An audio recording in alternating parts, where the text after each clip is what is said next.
again, everybody. This is Steve again with Missionary Spotlight, and we're excited today to be able to talk with Bradley Mercer. Bradley is our international missionary to Columbia, Missouri. It sounds funny, but Right.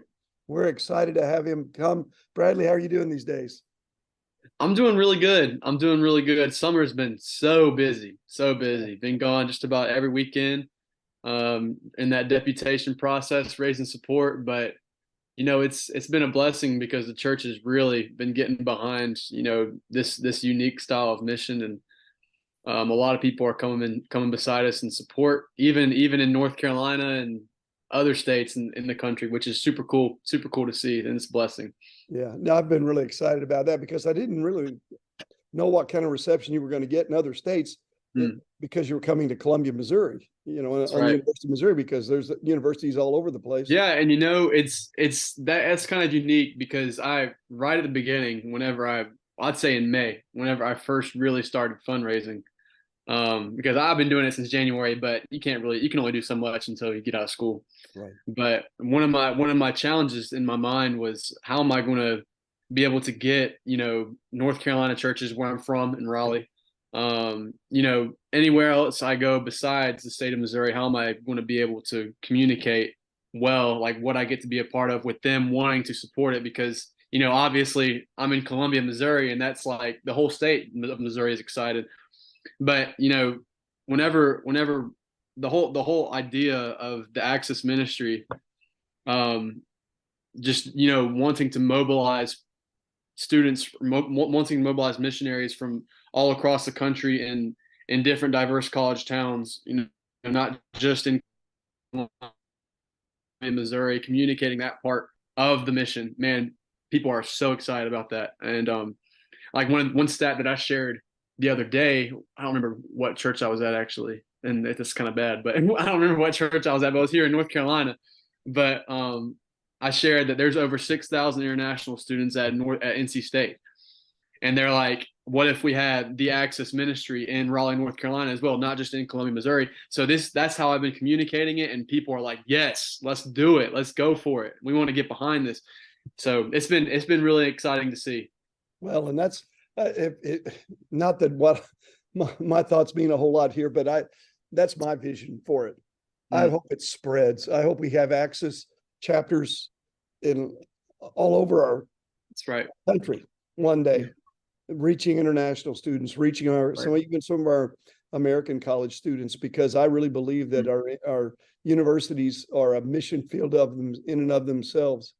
And I believe, I really am hoping and praying that this is not the last one we do in Missouri. I hope that we'll go to other places, even in the state of Missouri.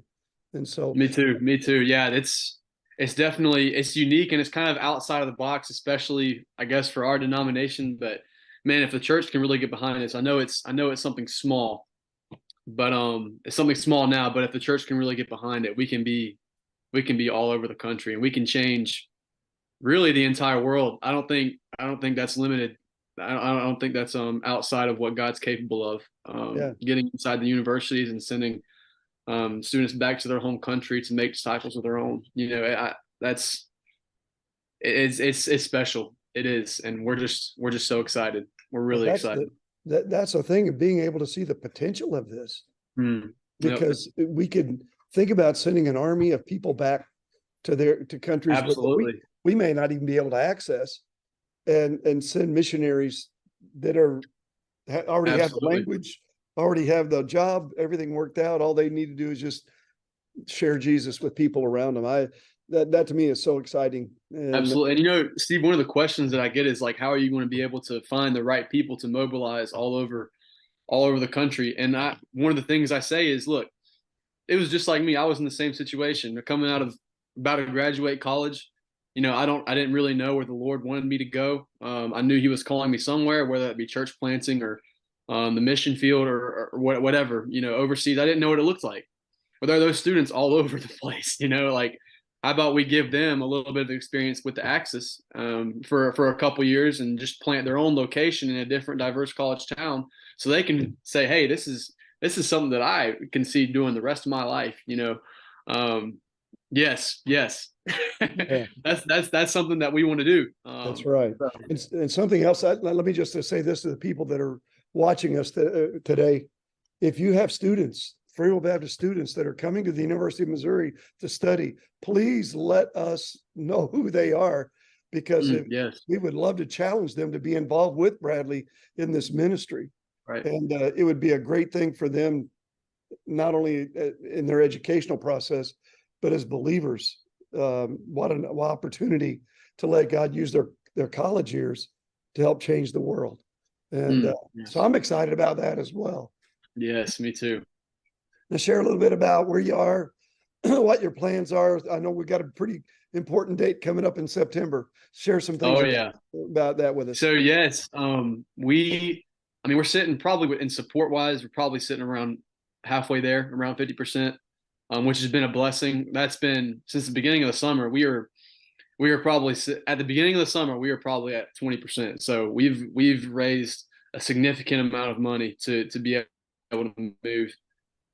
And a couple weeks ago, IM International Missions actually just gave me the green light to go ahead and move to Columbia, Missouri. And Madison's my fiance, if you don't know her.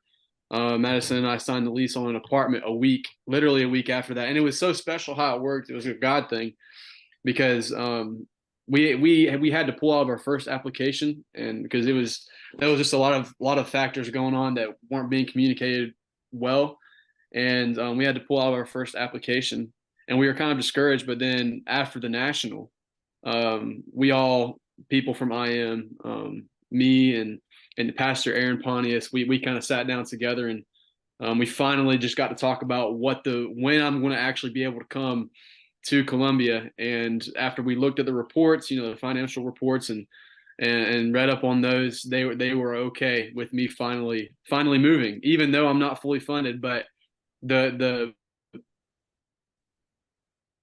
the the caveat to that is I have to be making three times of what I would be spending in a month according to their budget, and I'm well over that already. So God's been good in support, and Madison and I called an apartment that didn't even have any availability at first, but we really loved the location, and we're like, hey, I mean, there's not a lot at this point. At the point that we were looking, there was just not a lot available closer to campus because students were taking up all the housing, which I totally get. But Madison and I called the apartment complex, got on the phone with him, because we really like the location, and we are like, hey, is there even a possibility that there could be a opening as soon as September? And he said, hey, I actually don't have.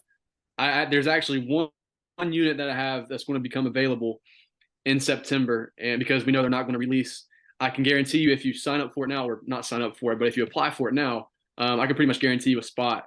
And we applied for it, and like 2 hours later, probably not even that, we got approved for it, which is so like unheard of. It was a God thing.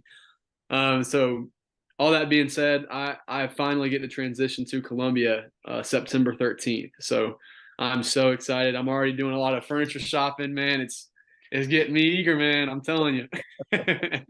Yeah, we're excited to get you out here, and I think also we'll be able to have a lot of services for you in churches once you get here as well. Yes. And continue the fundraising part on weekends and things. And so Yes. it's God, you can see God's hand in it. Absolutely. And so that makes me even more excited. So, well, let's finish up. I know you got a really important date in April, so you can share that with us.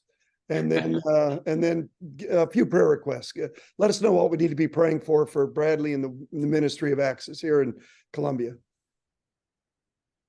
So I only caught the first part of that. You kind of broke up, Steve, but I am getting married April 5th to my lovely fiance Madison Carnes, and we're so excited. We'll have to spend a little bit of time separated, just for the time that I'm in Columbia and she's still in North Carolina. But we're getting married April 5th, and she'll be able to come alongside of me. There's going to be times where she's going to be in Columbia just to visit, just so she can get kind of a lay of the land, understand her role more before we actually do get married. And we're so excited about that. And she's eager too, because she hasn't even been to Columbia yet. She's going to help me move in, and that'll be her first experience of it. So I didn't catch the latter part of what you said because you were breaking up, but Yeah, let's wrap up with just some prayer requests, some things you'd like for us to be specifically praying for you in the ministry of Access. Yeah, that's good.